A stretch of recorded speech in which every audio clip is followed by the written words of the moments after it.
ಹೋರಾಟದ ನಡುವೆ ಗರಿಗೆದರಿದ ರೆಬಲ್ಸ್ ರಾಜಕಾರಣ ಜನಾಕ್ರೋಶ ಯಾತ್ರೆ ನಡುವೆಯೇ ಈ ಹೊತ್ತಿನಲ್ಲಿಯೇ ದೆಹಲಿಗೆ ಹೊರಟಿದ್ದಾರೆ ಭಿನ್ನರು. ಪಕ್ಷದ ವರಿಷ್ಠರ ಭೇಟಿಗೆ ಮುಂದಾಗ್ತಾ ಇದ್ದಾರೆ ಬಿಪಿ ಹರೀಶ್ ಮತ್ತು ಜಿಎಂ ಸಿದ್ದೇಶ್ವರ್ ಅವರು. ಮುಂದಿನ ವಾರ ದೆಹಲಿಗೆ ತೆರಳಿ ಪಕ್ಷದ ನಾಯಕರ ಜೊತೆ ಮಾತುಕತೆ ನಡೆಸಲಿದ್ದಾರೆ.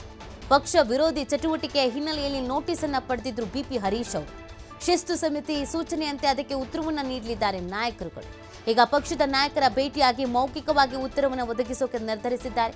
ಪಕ್ಷದ ಸ್ಥಿತಿಗತಿ ಬದಲಾವಣೆ ಅವಶ್ಯಕತೆಯ ಬಗ್ಗೆಯೂ ಕೂಡ ಮಾಹಿತಿ ನೀಡಬೇಕು ಅನ್ನುವಂಥ ತೀರ್ಮಾನದಲ್ಲಿದ್ದಂಗೆ ಕಾಣಿಸ್ತಾ ಇದೆ.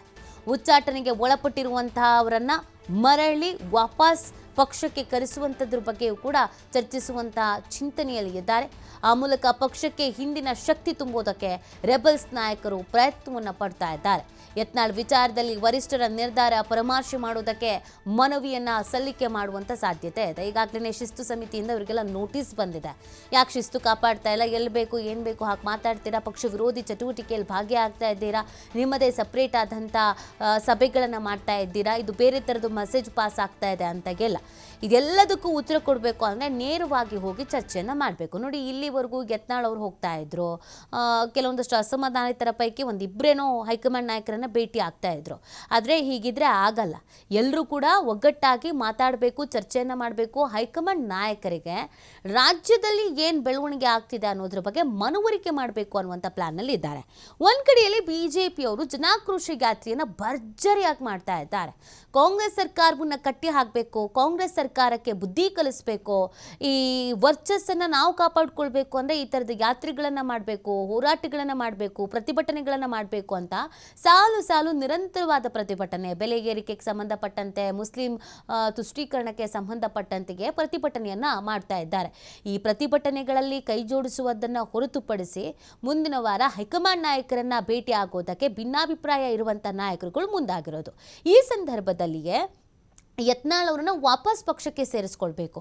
ಈಗ ಪಕ್ಷದಿಂದ ಉಚ್ಚಾಟನೆ ಮಾಡಿರೋದ್ರಿಂದ ಪಕ್ಷಕ್ಕೆ ಏನು ಡ್ಯಾಮೇಜ್ ಆಗಿದೆ, ಏನು ಸಮಸ್ಯೆ ಆಗಿದೆ, ಯತ್ನಾಳ್ ಅವರ ಉಚ್ಚಾಟನೆಯನ್ನು ಪರಾಮರ್ಶೆ ಯಾಕೆ ಮಾಡಬೇಕು, ಅವರನ್ನು ವಾಪಸ್ ಸೇರಿಸ್ಕೊಳ್ಳೋದ್ರಿಂದ ಪಕ್ಷಕ್ಕೆ ಯಾವ ರೀತಿಯಾದಂಥ ವರ್ಚಸ್ಸು ಬರುತ್ತೆ, ಈ ವಿಚಾರವನ್ನು ಕೂಡ ಪ್ರಸ್ತಾಪಿಸಿ ಯತ್ನಾಳ್ ಅವರನ್ನು, ತಮ್ಮದೇ ಗ್ಯಾಂಗ್ನ ಮುಂದಾಳತ್ವ ವಹಿಸಿದ ಯತ್ನಾಳ್ ಅವರನ್ನು ಕೂಡ ಪಕ್ಷಕ್ಕೆ ವಾಪಸ್ ಸೇರಿಸಬೇಕು ಅಂತ ಹಠಕ್ಕೆ ಬಿದ್ದಿದ್ದಾರೆ. ಅದರ ಜೊತೆಗೆ ಈ ಬಿಜೆಪಿ ರಾಜ್ಯಾಧ್ಯಕ್ಷರ ವಿಚಾರಕ್ಕೆ ಸಂಬಂಧಪಟ್ಟಂತೆ ಬದಲಾವಣೆ ಅನ್ನೋದು ಆಗಲೇಬೇಕು ಅನ್ನುವಂಥದ್ದು ಇವರ ಒತ್ತಾಯ ಕೂಡ ಹೌದು, ಒತ್ತಡವೂ ಕೂಡ ಹೌದು.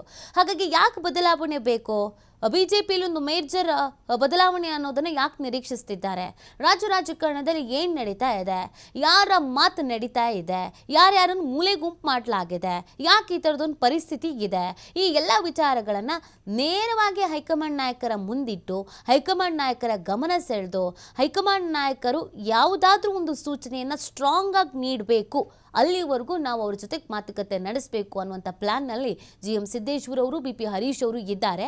ಬಟ್ ಇದು ಎಷ್ಟು ಮಟ್ಟಿಗೆ ವರ್ಕೌಟ್ ಆಗುತ್ತೆ ಅನ್ನೋದನ್ನು ಕಾದು ನೋಡಬೇಕಾಗಿದೆ.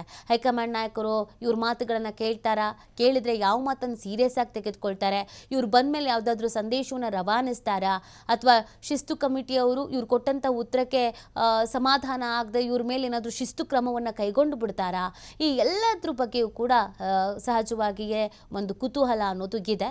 ಈ ಕಡೆ ಭಿನ್ನಾಭಿಪ್ರಾಯ ಇರುವಂಥ ಎಲ್ಲ ನಾಯಕರು ಒಂದಾಗಿದ್ದಾರೆ. ನಾವು ಒಗ್ಗಟ್ಟಾಗಿರಬೇಕು, ಯತ್ನಾಳ್ ಅವರನ್ನು ಏಕಾಂಗಿ ಹೋರಾಡೋದಕ್ಕೆ ಬಿಡಬಾರ್ದು, ಅವ್ರ ಪರವಾಗಿ ನಾವು ಧ್ವನಿ ಎತ್ತಬೇಕು, ಅವ್ರ ಪರವಾಗಿ ಯಾರೂ ಇಲ್ಲ, ಸೊ ನಾವು ಒಗ್ಗಟ್ಟಾಗಿದ್ದರೆ ನಾವು ಅಂದ್ಕೊಂಡಿರುವಂಥ ಕಾರ್ಯಗಳಾಗತ್ತೆ ಅನ್ನುವಂಥ ನಿಟ್ಟಿನಲ್ಲಿ ಇವ್ರುಗಳು ಒಗ್ಗಟ್ಟಾಗಿದ್ದಾರೆ. ಬಟ್ ಈಗ ಹೈಕಮಾಂಡ್ ನಾಯಕರನ್ನ ಭೇಟಿ ಆದ ನಂತರದ ಬೆಳವಣಿಗೆಗಳು ಎಲ್ಲದಕ್ಕೂ ಉತ್ತರ ಕೊಡುತ್ತೆ. ಏನಾಗುತ್ತೆ, ಏನು ಎತ್ತ, ಬಿ ಜೆ ಪಿಯಲ್ಲಿ ಯಾರ ಮಾತು ನಡೀತಾ ಇದೆ, ಹೈಕಮಾಂಡ್ ಅವರು ಯಾರ ಮಾತನ್ನು ಕೇಳ್ತಾ ಇದ್ದಾರೆ, ಯಾರ ಮಾತನ್ನು ಕೇಳ್ತಾ ಇಲ್ಲ, ಇದೆಲ್ಲವೂ ಕೂಡ ಗೊತ್ತಾಗಲಿದೆ. ಇದು ಬಿಜೆಪಿಯಲ್ಲಿ ಆಗ್ತಾ ಇರುವಂಥ ಸದ್ಯದ ಬೆಳವಣಿಗೆ.